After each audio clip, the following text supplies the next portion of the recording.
Hi, and thanks for logging on to the Daily DVAR Halacha. And here's a brand new halacha for you, and it's for Wednesday, October 2nd, the third day of Tishrei. I'm actually taping this halacha before Rosh Hashanah, but that's why I'm having trouble getting the date straight. But this is your halacha that I'm taping in advance for the third of Tishrei. The third of Tishrei is Tzom Gedalia, and these are some of the things that you'll need to know for Tzom Gedalia. The fast begins at the crack of dawn, 72 minutes before sunrise, and it ends at nightfall, which is approximately when Shabbos ends in your area.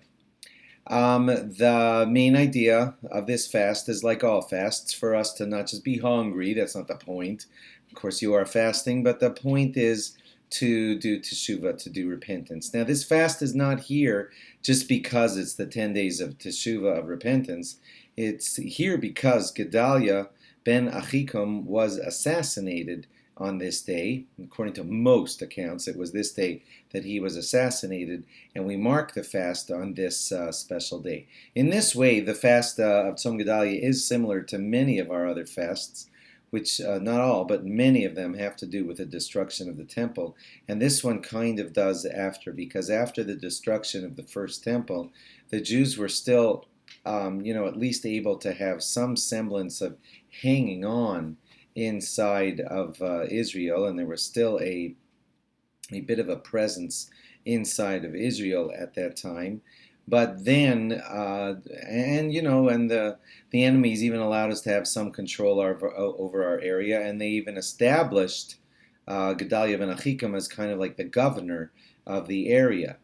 But then when he was assassinated, a lot of the Jews, the last remnants of the Jews who were still living in Jerusalem, or at least that area, were now taken by, oh no, now that Gedalia ben Achikum has been assassinated, they're going to come after us, and the governor that they helped install has now been killed, and who knows if we're not going to get blamed for it. And they took off, and then Israel was really, really clean.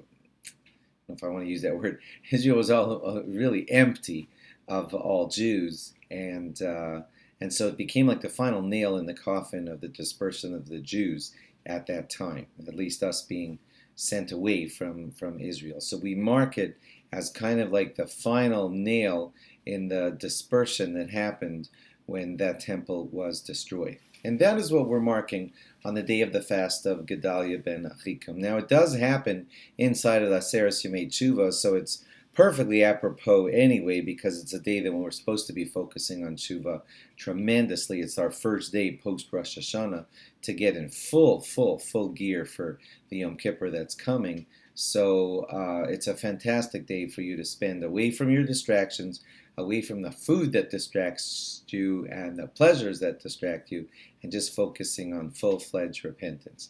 In other ways, mostly it has all the laws of a regular fast day, and but doesn't have the Yom Kippur kind of laws about like not wearing leather shoes or nothing like that. But mostly no eating, no drinking, and of course those who are not well have to speak to their rabbi about what to do if you have trouble fasting. But all good, healthy people are supposed to try to complete the entire fast, which will end at nightfall. Have a very meaningful fast, and log on again tomorrow for more. Bye-bye.